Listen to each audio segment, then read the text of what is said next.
Now it came to pass, when Adonizedec king of Jerusalem had heard how Joshua had taken Ai, and had utterly destroyed it, as he had done to Jericho and her king, so he had done to Ai and her king, and how the inhabitants of Gibeon had made peace with Israel, and were among them,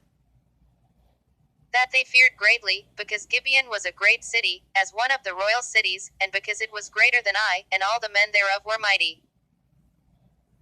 Wherefore Adonizedec king of Jerusalem sent unto Hoham king of Hebron, and unto Piram king of Jarmuth, and unto Japhia king of Lachish, and unto Debir king of Eglon, saying, Come up unto me, and help me, that we may smite Gibeon, for it hath made peace with Joshua and with the children of Israel. Therefore the 5 kings of the Amorites, the king of Jerusalem, the king of Hebron, the king of Jarmuth, the king of Lachish, the king of Eglon, gathered themselves together, and went up, they and all their hosts, and encamped before Gibeon, and made war against it.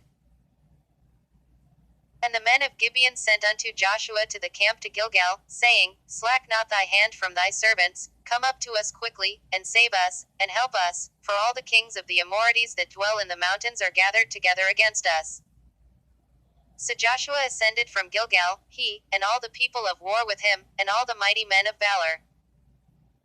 And the Lord said unto Joshua, Fear them not, for I have delivered them into thine hand, there shall not a man of them stand before thee. Joshua therefore came unto them suddenly, and went up from Gilgal all night.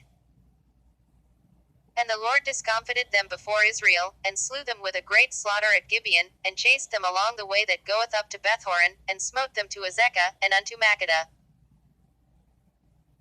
And it came to pass, as they fled from before Israel, and were in the going down to Bethhoron, that the Lord cast down great stones from heaven upon them unto Azekah, and they died. They were more which died with hailstones than they whom the children of Israel slew with the sword.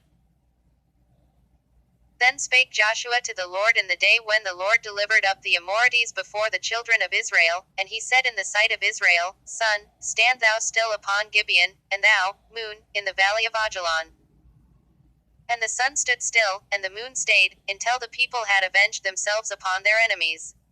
Is not this written in the book of Jasher? So the sun stood still in the midst of heaven, and hasted not to go down about a whole day.